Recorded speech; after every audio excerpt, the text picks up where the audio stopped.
Bonjour, alors aujourd'hui on va parler des références. euh, il s'agit en réalité précisément de ce qu'on appelle les références professionnelles. Les références professionnelles, c'est quoi? Peut-être vous avez déjà même entendu parler de ça, ou bien peut-être on vous a même déjà demandé ça. En tout cas, si ce n'est pas le cas, ou bien si c'est le cas, on va essayer de voir de quoi il s'agit. Euh, il s'agit en fait de personnes, ou bien en tout cas de preuves, hein, si je peux dire ça comme ça, souvent demandées durant le processus, hein, de recrutement. Comme on a dit tout à l'heure, il y a ce qu'on appelle la lettre de motivation, il y a le CV. La plupart du temps, souvent, qui sont envoyés aux recruteurs. Mais parfois également, il n'est pas rare, hein, il est parfois possible de voir des offres d'emploi dans lesquelles on demande d'envoyer également, dans le dossier de candidature, hein, d'envoyer aussi ce qu'on appelle des références professionnelles. Bon, parfois, ça peut être un document à part, hein. Parfois, ça peut être un document à part, c'est-à-dire qu'on peut mettre ça, on peut mettre les références dans un document à part. Mais des fois également, le recruteur, il y a des recruteurs qui demandent à ce que les références soient mentionnées dans le CV. Voilà, parfois également, on demande à ce que cela soit mentionné dans le CV. Donc, voilà, c'est ça donc qu'on appelle les références. Les références, donc, ce sont des personnes, hein, ce sont des personnes, ce sont des personnes, la plupart du temps, ce sont des personnes avec lesquelles on a déjà travaillé. Hein. Et ces personnes-là, ça également doit être des personnes qui sont capables de témoigner, ou bien en tout cas de confirmer les informations que vous avez fournies dans votre CV et dans votre lettre de motivation. Donc c'est ça qu'on appelle les références. Hein. Euh, voilà, donc c'est par exemple des anciens collègues, hein, avec lesquels vous avez travaillé et qui sont capables d'authentifier, de confirmer les informations que vous avez mentionnées dans votre CV et dans votre lettre de motivation.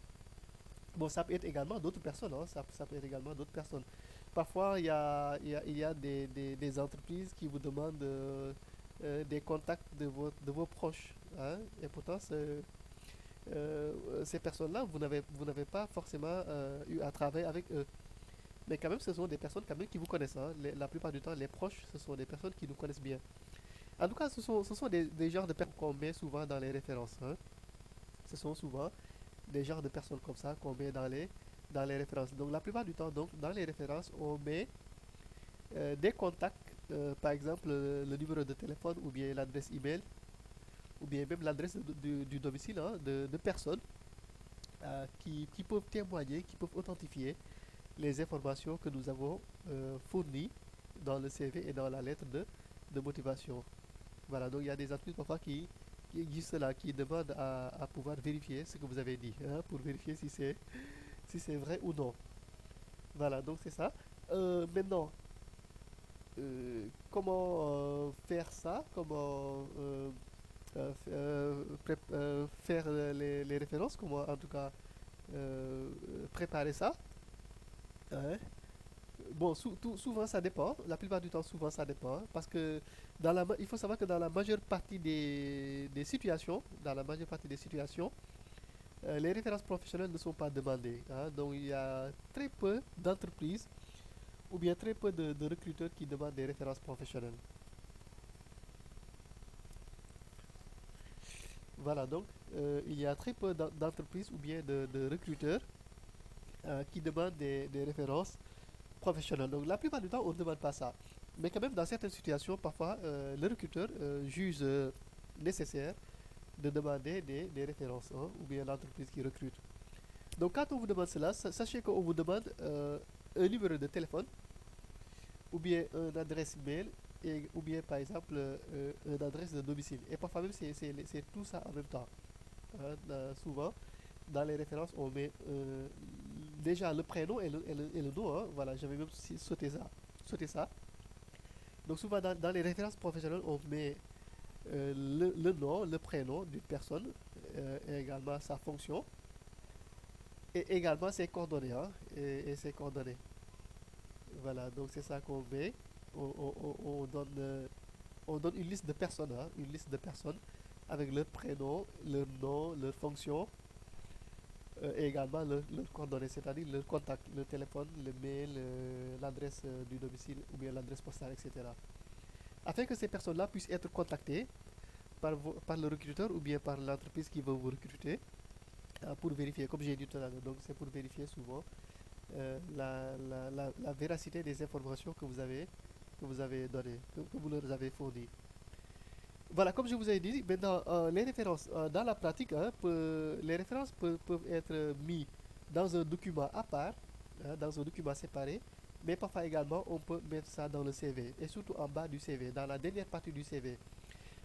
On avait parlé du CV, hein, on a vu que la plupart du temps, dans le CV, la dernière partie, c'est ce qu'on appelle la partie des divers. On peut également appeler ça la partie des loisirs ou bien les hobbies.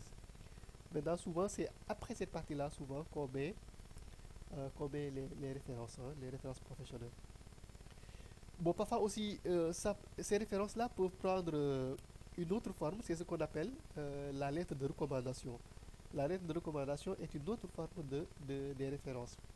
Parfois, un recruteur ou bien une entreprise qui va vous recruter peut vous demander de leur fournir une lettre de recommandation. La lettre de recommandation, la plupart du temps, est rédigée par un ancien employeur.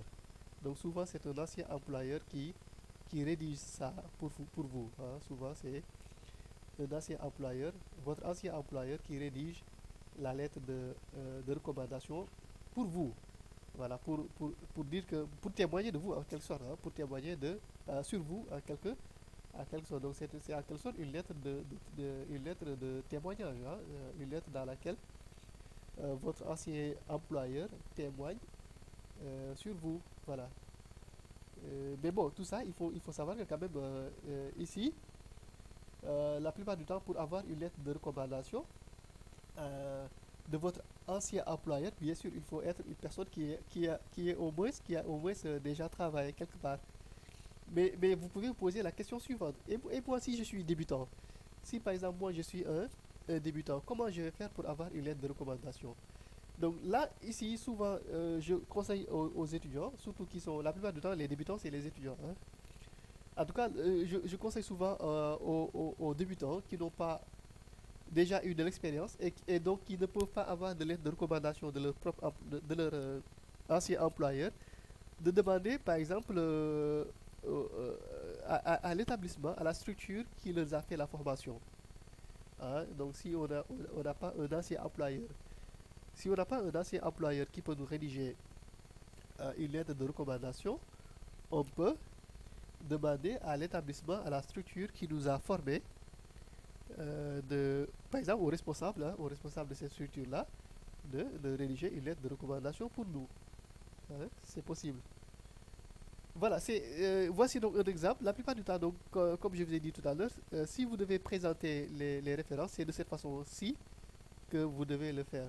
En tout cas, ça c'est une façon de faire, hein. Ça peut être une façon de faire. Par exemple, on met nom du répondant et là vous mettez le prénom et le nom, ou bien les prénoms et les noms du répondant.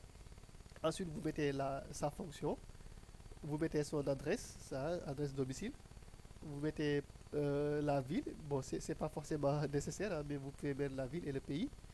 Vous mettez le numéro de téléphone et également l'email. Alors, donc, souvent, c'est de cette façon-là qu'on présente les références professionnelles.